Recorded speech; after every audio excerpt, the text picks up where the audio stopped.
মার্কিন অর্থ মন্ত্রণালয়ের সিস্টেম হ্যাক অভিযোগের তীর চীনের দিকে।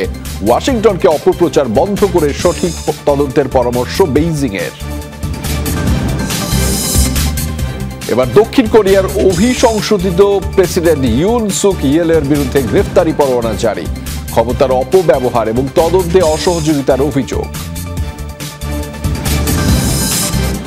মালদ্বীপের প্রেসিডেন্টকে ক্ষমতাচ্যুত করতে পরিকল্পনা করেছিল ভারত। ওয়াশিংটন পোস্টের প্রতিবেদন।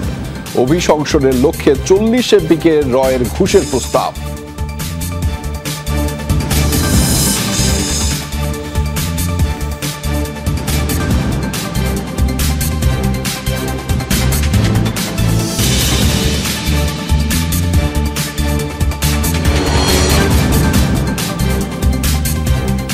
দর্শক, আমন্ত্রণ যমুনা ডেস্কে। এতক্ষণ শিরোনাম দেখছিলেন, এবার জানাচ্ছি বিস্তারিত। যুক্তরাষ্ট্রের অর্থ মন্ত্রণালয়ের সাইবার সিস্টেম হ্যাক করেছে চীন। সোমবার বিবৃতিতে এই অভিযোগ করেছেন মার্কিন মন্ত্রণালয়ের কর্মকর্তারা। তারা জানিয়েছেন সহযোগী থার্ড পার্টি প্রতিষ্ঠানের মাধ্যমে হয়েছে এই হ্যাকিং। হাতিয়ে নেওয়া হয়েছে গুরুত্বপূর্ণ নথিপত্র। তবে এই অভিযোগ পুরোপুরি অমূলক দাবি করেছে চীন। অপপ্রচার বন্ধ করে সঠিক তদন্তের পরামর্শ বেইজিং এর। কাদা ছোঁড়াছুড়ি, পাল্টাপাল্টি অভিযোগ নতুন নয় দুই পরাশক্তি চীন যুক্তরাষ্ট্রের। এবার বেইজিং এর বিরুদ্ধে মার্কিন ট্রেজারি ডিপার্টমেন্টের সাইবার সিস্টেম হ্যাকিং এর অভিযোগ তুলল ওয়াশিংটন। দাবি, মন্ত্রণালয়ের ওয়ার্কশপ এবং গুরুত্বপূর্ণ নথিপত্র হাতিয়ে নিয়েছে তারা। সোমবার এক বিবৃতিতে এসব অভিযোগ জানান মন্ত্রণালয়ের কর্মকর্তারা। তবে ঠিক কোন নথি কতক্ষণ হ্যাকারদের হাতে ছিল তা জানায়নি মন্ত্রণালয়। কর্মকর্তাদের তথ্য অনুযায়ী মন্ত্রণালয়ের বেশ কয়েকজন কর্মী বাড়ি থেকেই করতেন দাপ্তরিক কাজ, যাতে ট্রেজারি ডিপার্টমেন্টকে সেবা দিত বিয়ন্ড ট্রাস্ট নামের একটি থার্ড পার্টি প্রতিষ্ঠান, যাদের নিজস্ব ফিচার ব্যবহার করেই সিস্টেমে ঢুকতে সক্ষম হয়েছে হ্যাকাররা। তবে প্রতিষ্ঠানটি ডিসেম্বরের শুরুতেই এ ব্যাপারে ট্রেজারি ডিপার্টমেন্টকে সতর্ক করেছিল বলে জানিয়েছেন কর্মকর্তারা। হ্যাকিংয়ের ঘটনার পর বন্ধ বিয়ন্ড ট্রাস্টের পরিষেবা। এরপর মন্ত্রণালয়ের সিস্টেমে কারো প্রবেশের প্রমাণ পাওয়া যায়নি। পুরো বিষয়টি নিয়ে আইন প্রণেতাদের চিঠি দিয়েছে অর্থ মন্ত্রণালয়। 1 মাসের মধ্যে তদন্ত সংক্রান্ত আরেকটি রিপোর্ট দেওয়া হবে। ওয়াশিংটনের অভিযোগকে ভিত্তিহীন বলছেন চীনা দূতাবাসের মুখপাত্র। দাবি, স্বপক্ষে যথোপযুক্ত প্রমাণ নেই যুক্তরাষ্ট্রের হাতে। মার্কিন অর্থ মন্ত্রণালয়ের সিস্টেম হ্যাক করেছে চীন, এটা অমূলক অভিযোগ। আশা করি বেইজিংয়ের বিরুদ্ধে অপপ্রচার বন্ধ করে ঘটনার সঠিক তদন্ত করবে ওয়াশিংটন। প্রমাণ হাতে নিয়েই টানবে উপসংহার। একে স্মরণকালের অন্যতম বড় ঘটনা আখ্যা দিয়েছে যুক্তরাষ্ট্র। দেশটির জাতীয় গোয়েন্দা সংস্থা FBI শুরু করেছে তদন্ত। সহযোগিতা করছে সাইবার সিকিউরিটি ও ইনফ্রাস্ট্রাকচার সিকিউরিটি এজেন্সির অধীনে থাকা একাধিক দফতর এবং কিছু third party. Ifadar Khandakar, Jamuna news. একে অভিশংসিত তার উপর দক্ষিণ কোরিয়ার প্রেসিডেন্টের বিরুদ্ধে জারি হলো গ্রেফতারি পরোয়ানা। বুধবার দেশটির ইতিহাসে নজিরবিহীন এই রায় দিয়েছেন সিওলের একটি আদালত। ক্ষমতার অপব্যবহার এবং তদন্তে অসহযোগিতার অভিযোগে আনা হয় ইউন সুক ইয়েলের বিরুদ্ধে। ডিসেম্বর জুড়ে দক্ষিণ কোরিয়ায় ছিল অস্থিরতা। মাসের শুরুতে হুট করে মার্শাল ল জারি করে বসেন প্রেসিডেন্ট। মুহূর্তেই পুরো দেশে ছড়ায় বিক্ষোভ, প্রতিবাদ। পার্লামেন্টের ভোটাভুটিতে সামরিক আইন প্রত্যাহার করা হলেও কাটেনি রেশ। 2 দফায় অভিশংসনের মুখে পড়েন রাষ্ট্রপ্রধান ইউন সুক ইয়েল। প্রথম ধাপে বেঁচে গেলেও হয়নি শেষ রক্ষা। অভিশংসিত হন ইউন। আনা হয় রাষ্ট্রদ্রোহের অভিযোগ। তদন্তে নামে পুলিশ, প্রতিরক্ষা মন্ত্রণালয় সহ দক্ষিণ কোরিয়ার বেশ কয়েকটি সরকারি সংস্থা। চায় অপসারিত প্রেসিডেন্টের গ্রেফতারি পরোয়ানা। তাদের আপিল নজরে নিয়েই বুধবার গ্রেফতারি পরোয়ানার রায় শোনান সিওলের একটি আদালত। ক্ষমতার অপব্যবহার, তদন্তে অসহযোগিতার অভিযোগ তোলা হয় শুনানিতে, যা দক্ষিণ কোরিয়ার রাজনৈতিক ইতিহাসে বিরল। আদালতের সিদ্ধান্ত ঘিরে উচ্ছ্বসিত কোরীয়রা। বারবার তলবের পরও সে উপস্থিত হয়নি, যা সবচেয়ে খারাপ।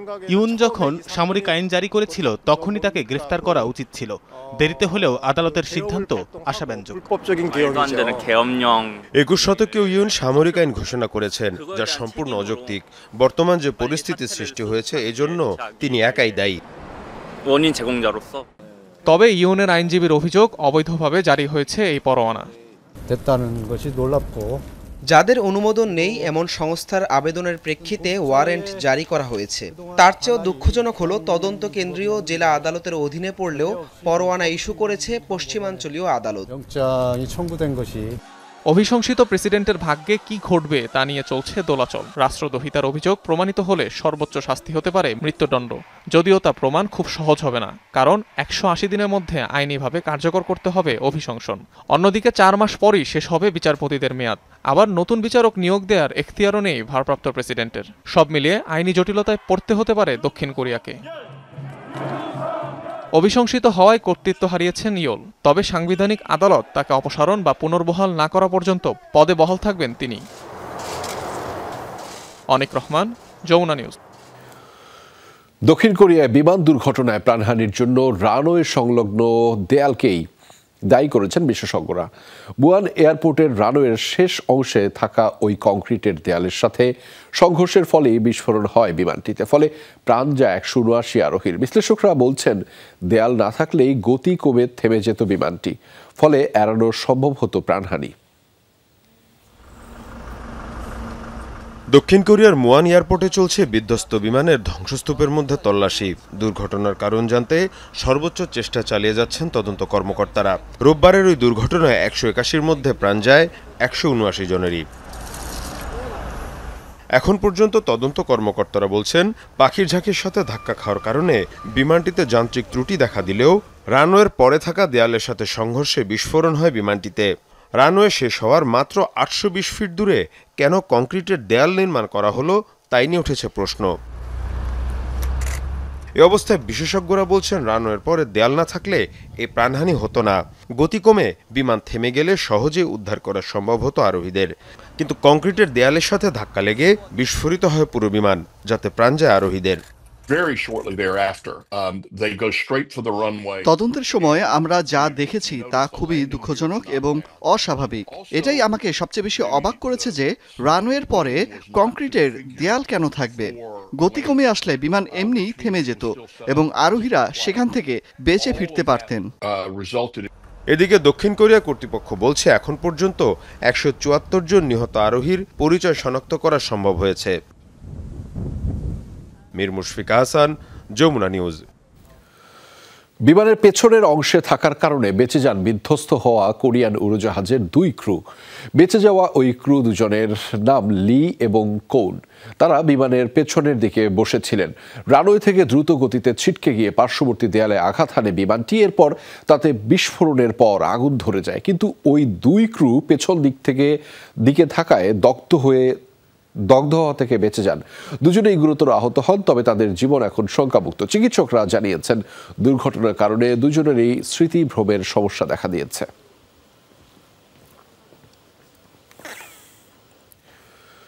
2024 যতটা না যুদ্ধ সংঘাতের বছর, তার তুলনায় বেশি নির্বাচনের ছিল।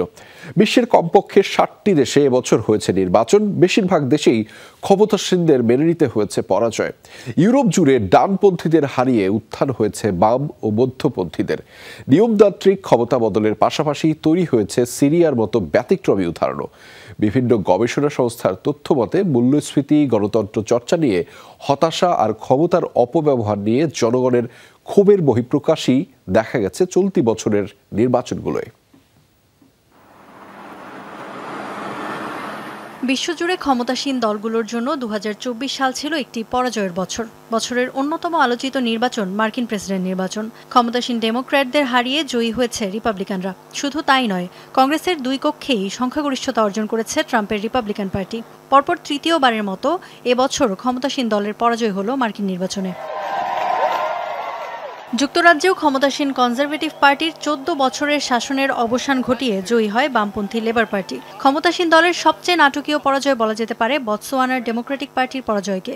প্রায় 60 বছর ধরে দেশটির ক্ষমতায় ছিল বতসোয়ানা ডেমোক্রেটিক পার্টি। যেসব দেশে ক্ষমতাসীন দলগুলোর টিকে গেছে, তারাও খেয়েছে বড় ধাক্কা। ভারতে চলতি বছর পরপর 3 মেয়াদের মতো ক্ষমতায় এসেছে নরেন্দ্র মোদীর ভারতীয় জনতা পার্টি বা বিজেপি, তবে ধরে রাখতে পারেনি সংখ্যাগরিষ্ঠতা। গঠন করতে হয়েছে জোট সরকার। জাপানেও দ্বিতীয় বিশ্বযুদ্ধ পরবর্তী সময়ে সবচেয়ে বেশি সময় দেশ শাসন করা লিবারেল ডেমোক্রেটিক পার্টি এবার পার্লামেন্টে হারিয়েছে সংখ্যাগরিষ্ঠতা। দক্ষিণ আফ্রিকায় প্রথমবারের মতো সংখ্যাগরিষ্ঠতা হারিয়েছে আফ্রিকান ন্যাশনাল কংগ্রেস ANC। 2024-এর নির্বাচনে ইতিহাস গড়েছে মেক্সিকো। দেশটির ইতিহাসে প্রথমবারের মতো প্রেসিডেন্ট নির্বাচিত হন কোনো নারী। প্রায় 60% ভোট পেয়ে জয়ী হন ক্ষমতাসীন মরেনা পার্টির প্রার্থী ক্লডিয়া শেইনবাউম। ইউরোপের নির্বাচনেও লক্ষ্য করা গেছে আদর্শগত পরিবর্তন। ফ্রান্স, গ্রিস, স্লোভেনিয়া সহ বিভিন্ন দেশের বামপন্থীদের বেছে নিয়েছেন বাসিন্দারা। অবশ্য চলতি বছর জুনে আগাম ভোটের আয়োজনের পর থেকেই অস্থিরতা চলছে ফ্রান্সে। সম্প্রতি বিশেষ ক্ষমতা বলে প্রধানমন্ত্রীর বাজেট পাশকে কেন্দ্র করে আরও উত্তপ্ত হয়ে ওঠে পরিস্থিতি। ওঠে প্রেসিডেন্ট ম্যাক্রনের পদত্যাগের দাবিও। নিয়মতান্ত্রিক ক্ষমতা বদলের বাইরেও 2024 জুড়ে বিভিন্ন দেশে ঘটেছে ব্যতিক্রমও। চলতি বছরের মেতে বিমান দুর্ঘটনায় ইরানের প্রেসিডেন্ট ইব্রাহিম রইসির আকস্মিক মৃত্যুতে নির্ধারিত সময়ের আগেই হয় নির্বাচন। বিশ্ববাসীকে অবাক করে দিয়ে নতুন প্রেসিডেন্ট নির্বাচিত হন উদারপন্থী মাসুদ পেজেশকিয়ান।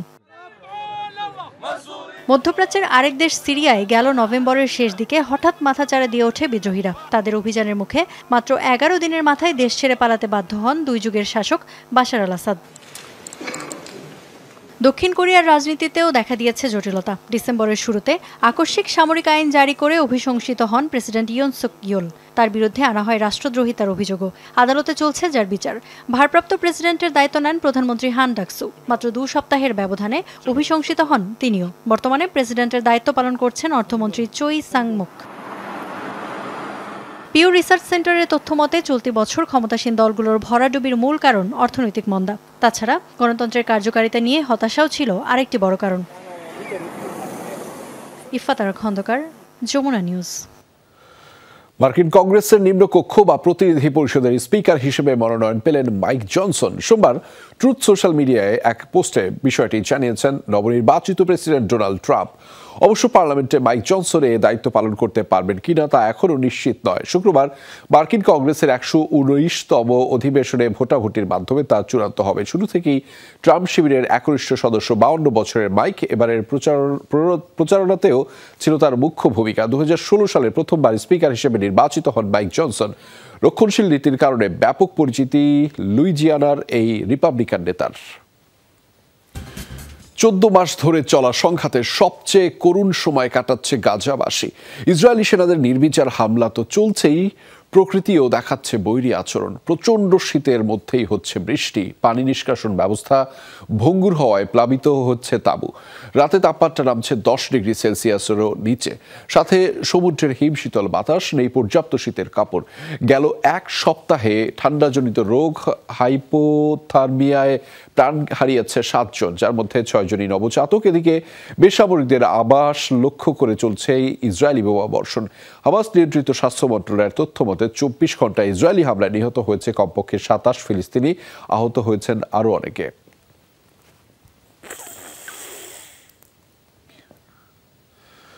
কামাল আদওয়ান হাসপাতালের চিকিৎসক আবু সাফিয়াকে আটকের ঘটনায় তোলপাড় চলছে বিশ্বজুড়ে। সামাজিক মাধ্যমে সরব প্রতিবাদ জানাচ্ছে বিশ্বের বিভিন্ন প্রান্তের চিকিৎসকরা। ফ্রি ডক্টর আবু সাফিয়া হ্যাশট্যাগে ছেড়ে গেছে এক্স ফেসবুক। দাবি, অবিলম্বে মুক্তি দিতে হবে চিকিৎসক সাফিয়াকে। 2 মাসের বেশি সময় ধরেই উত্তর গাজার কামাল আদওয়ানে অভিযান চালাচ্ছে ইসরায়েলি বাহিনী। বেশ কয়েকবার নির্দেশ দেওয়া হয়েছে হাসপাতাল খালি করার, তবে গাজাবাসীর স্বাস্থ্যসেবা নিশ্চিতে সেই নির্দেশনা উপেক্ষা করেই হাসপাতালের কার্যক্রম চালু রাখার সিদ্ধান্ত নেন আবু সাফিয়া। এরই জেরে সম্প্রতি তাকে আটক করে ইসরায়েলি প্রশাসন।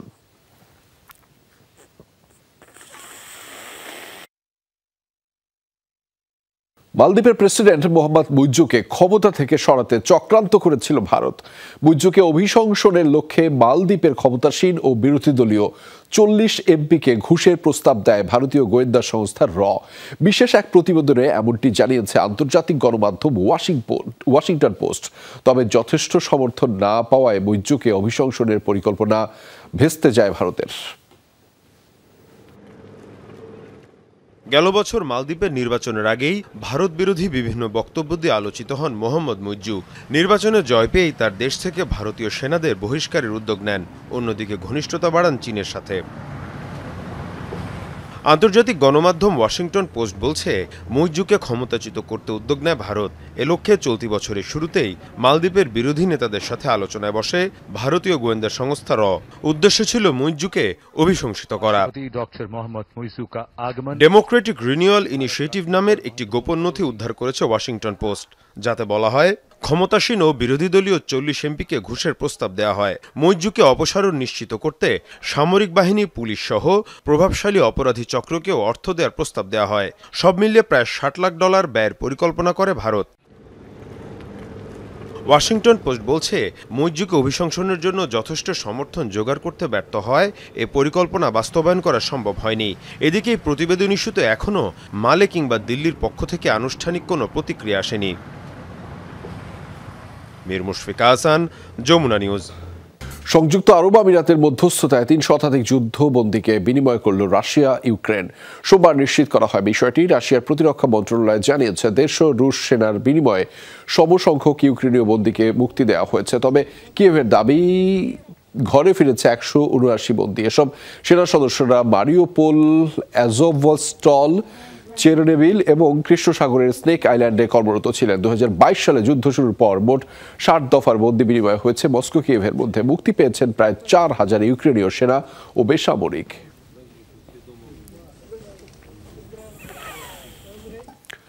আবারও পাকিস্তান আফগানিস্তানের সীমান্তে সংঘর্ষের ঘটনা ঘটেছে। সোমবার এক বিবৃতিতে জানানো হয়, নতুন করে সংঘাতে প্রাণ হারিয়েছেন আফগানিস্তানের কমপক্ষে 8 জন, আহত হয়েছে আরও 13 জন। তবে বিস্তারিত কোনো তথ্য দেয়নি ইসলামাবাদ। কাবুল দুপক্ষই গেল সপ্তাহে আফগানিস্তানের পূর্বাঞ্চলীয় এলাকায় ব্যাপক বিমান হামলা চালায় পাকিস্তান, যাতে প্রাণ যায় অন্তত 46 জনের। ইসলামাবাদের অভিযোগ, নিষিদ্ধ ঘোষিত টিটিপির অবস্থান লক্ষ্য করে চালানো হয়েছে হামলা। চলতি সপ্তাহে দুদেশের সীমান্তরক্ষীদের ব্যাপক সংঘর্ষে প্রাণ যায় 19 পাকিস্তানি সেনার। তেহরিক-ই-তালেবান পাকিস্তান টিটিপি সদস্যদের আশ্রয় দেয়াকে কেন্দ্র করে দীর্ঘদিন ধরেই কাবুলের সাথে ইসলামাবাদের উত্তেজনা তুঙ্গে। জাতীয় নিরাপত্তার জন্য টিটিপিকে হুমকি মনে করে পাকিস্তান।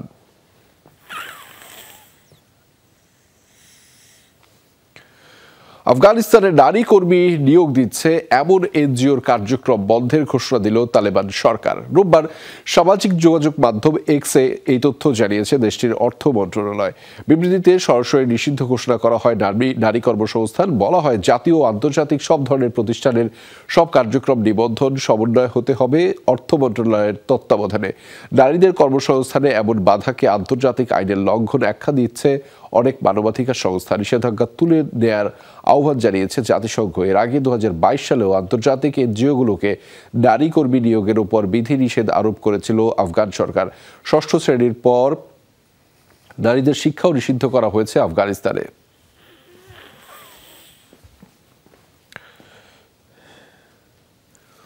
দর্শক, এই ছিল যমুনা আইডেস্কে। এতক্ষণ আমাদের সাথে থাকার জন্য আপনাদের সবাইকে ধন্যবাদ।